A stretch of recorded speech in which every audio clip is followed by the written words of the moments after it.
5 seconds. I should like right at the beginning to state that I welcome the amendment which was proposed to the draft resolution by the Foreign Minister of the United Arab Republic. The amendment makes effective change, but I think it is a happier way of putting forward the idea contained in the resolution. When I had the privilege to put forward the resolution from 5 nations before this assembly, I expressed the hope that it would be accepted unanimously. It did not seem to me reasonably possible that any member of this assembly could object to the resolution. It was straightforward.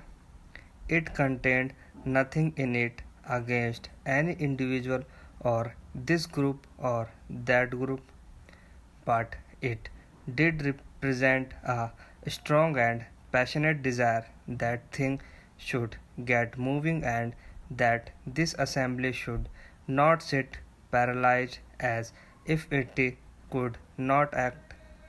Therefore, it was with considerable surprise that I received the paper containing an amendment on behalf of Australia.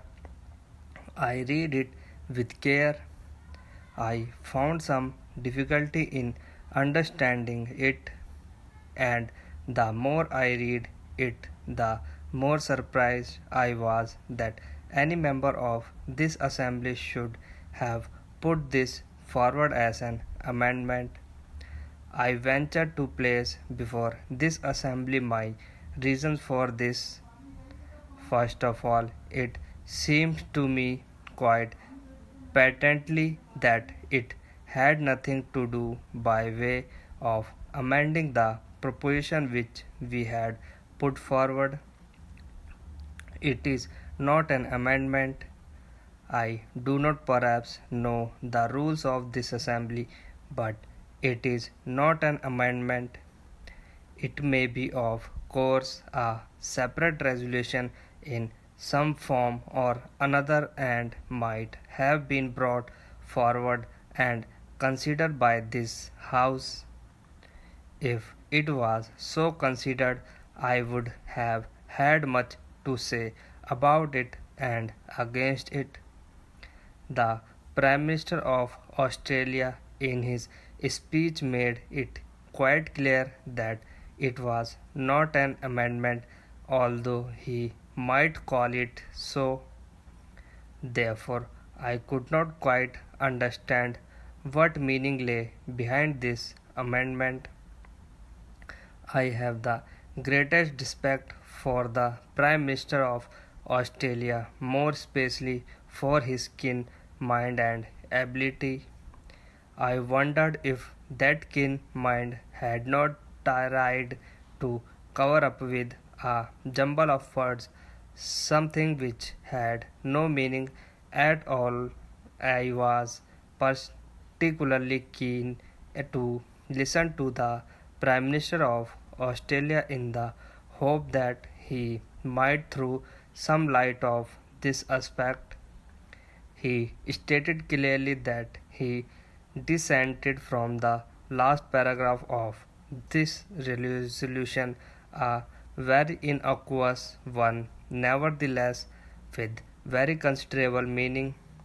In fact, the whole resolution led up to this paragraph, the rest being a preamble. Therefore, he dissented from the very basis of the resolution. Coming forward with his amendment, he said that the effect of the resolution, if carried, would be undesirable. I wondered if I had understood him correctly or if I had made some mistake in regard to what he said. Why, I asked the Prime Minister, from any point of view or from any approach, could the passage of the resolution possibly, possibly be undesirable. I have given thought to this matter, but I am quite unable to understand his reasoning. Therefore, it must be undesirable from some point of view of which I am not aware and which had nothing to do with the resolution. That is the conclusion I arrived at. I would put it to the distinguished assembly with respect and without meaning offense that this is a rather trivial way of dealing with this not only important question but vital question which is shaking the world by calling it an amendment of the resolution. I submit that we are discussing very important matters affecting this assembly and the world. The Prime Minister, in his argument, talked about a conference. Why does the resolution suggest a meeting or a conference? I would beg him to read the resolution again because he has failed to understand it. It does not necessarily suggest a conference or a meeting. It suggests a renewal of contacts. Again, he asked, why should two people meet? Why should not four meet? Why discuss the United Kingdom and France? Why omit them from summit talks? These are quotations which I took down when he was speaking.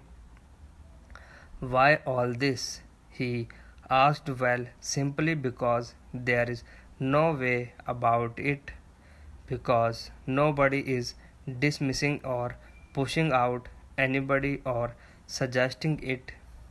He has missed the point of the draft resolution and has considered possibly that there is some kind of a secret motive behind this. I really regret that any such idea should have gone abroad.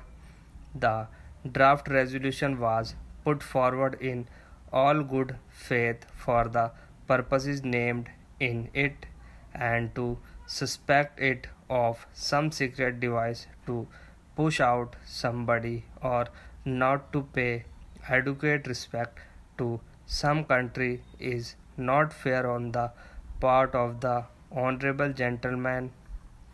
Indeed, I greatly regret to say that the Prime Minister of Australia has done very little justice to himself in proposing the amendment.